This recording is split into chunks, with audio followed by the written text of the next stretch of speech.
नमस्कार दोस्तों, मैं doctor Sumit Gupta divine medicine and piles clinic से। आज के सेशन में अगर हम बात करें तो एक नए टॉपिक के बारे में बात करेंगे जो कि है गैंग्रीन। सुनने में थोड़ा सा डरावना जरूर लग रहा होगा आपको। गैंग्रीन के बारे में थोड़ा बहुत सब जानते हैं कि किसी पर्टिकुलर टिश्यू का डेड हो जाना और डेड होने के बाद उसका सड़ने लगना या कह सकते हैं ब्लैक टर्न हो जाना, उसमें से बैड स्मेल आना, फ्लूइड निकलना, कई बार फ्लूइड नहीं भी निकलता है। तो ये सब कैरेक्टरिस्टिक्स होते हैं गैंग्रीन के। गैंग्रीन के केस में कह सकते हैं कि मैं बहुत ज्यादा हद तक आप लोगों ने देखा होगा कि गैंग्रीन का जो उंड होता है वो एक क्रॉनिक नॉन हीलिंग उंड होता है। इसको ठीक कर पाना बहुत मुश्किल होता है। तो आज हम लोग जानेंगे कि ये क्या होता है, कितने टाइप्स का होता है और जो टाइप्स हैं उनके क्या क्या कैरेक्टरिस्टिक्स होते हैं, किनके थ्रू कॉज्ड होता है। तो 3 टाइप इसके होते हैं गैंग्रीन के। एक होता है ड्राई गैंग्रीन, एक होता है वेट गैंग्रीन और एक होता है गैस गैंग्रीन। अगर हम बात करें ड्राई गैंग्रीन की तो कह रहे हैं due to poor blood supply की वजह से ये ड्राई गैंग्रीन बनता है। अब इसका रीजन क्या हो सकता है? एक तो डायबिटीज हो सकता है। इसमें भी क्या होता है कि हमारी नसों को नुकसान पहुंचता है जिसकी वजह से ब्लड फ्लो पुअर हो जाता है। ब्लड फ्लो पुअर हो जाता है तो ड्राई गैंग्रीन हो सकता है। दूसरा कारण क्या हो सकता है? स्मोकिंग भी इसका एक कारण है। बहुत ज्यादा जो लोग स्मोक करते हैं उनमें भी ब्लड सप्लाई, ऑक्सीजन की सप्लाई काफी हद तक बाधित हो सकती है जिसकी वजह से गैंग्रीन हो सकती है। या peripheral artery disease,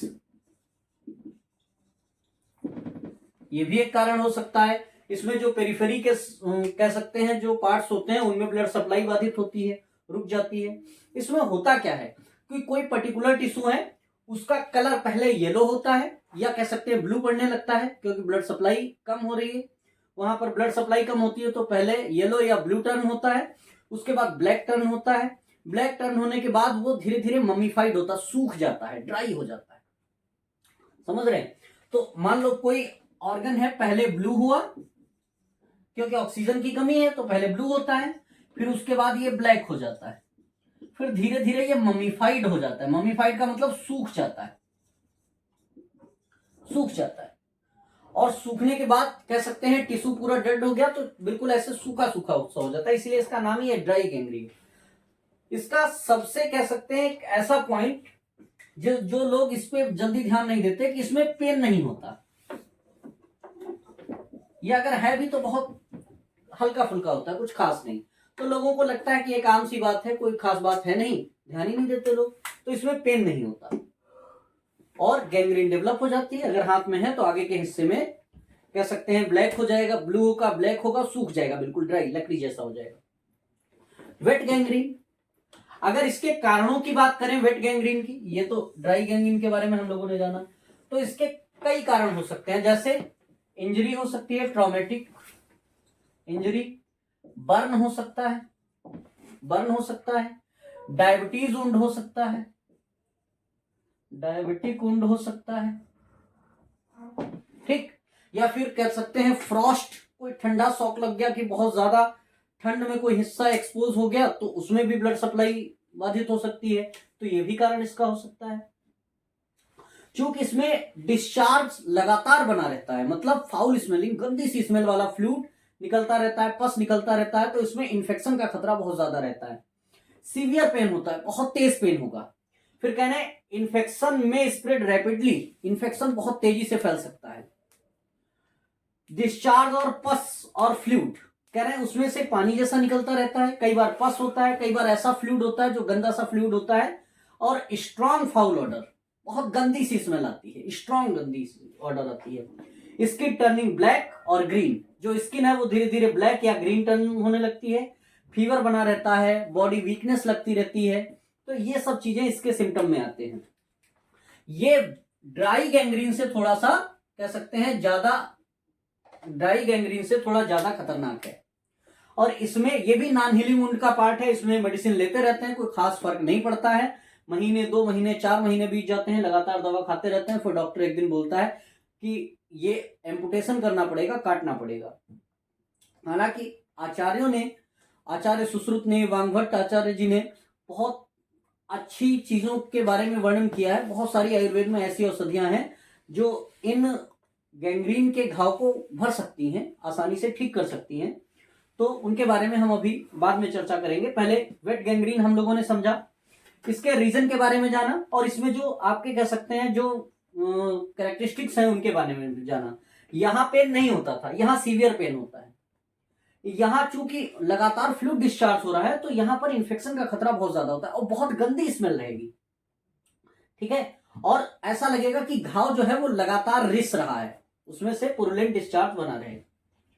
gas gangrene की अगर हम बात करें तो ये एक बैक्टीरिया की वजह से होता है जिसको बोलते हैं क्लॉस्ट्रीडियम डिफिसी। ये जो बैक्टीरिया है ये किसी तरीके से कह सकते हैं एंटर करता है किसी टिश्यू में और उसको अंदर ही अंदर खा लेता है।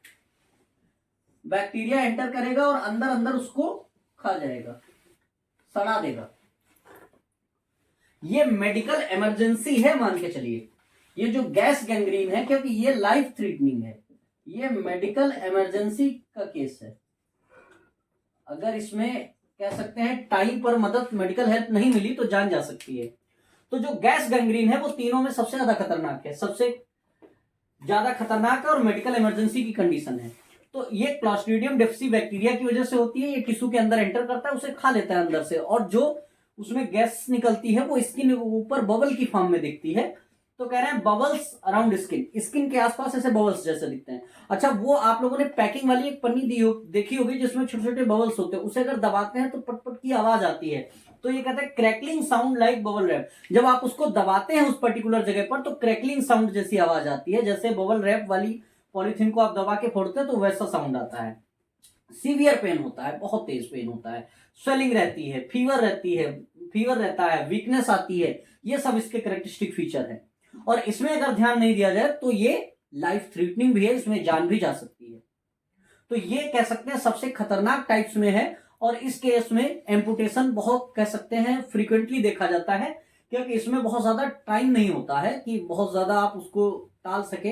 तो इसमें डिसीजन भी जल्दी ही लेना होता है डॉक्टर को, और इसको थोड़ा सा कह सकते हैं ऐसी कंडीशन में है जो कि ये लाइफ थ्रेटनिंग है। तो उम्मीद है आपको गैंग्रीन के बारे में समझ आया होगा।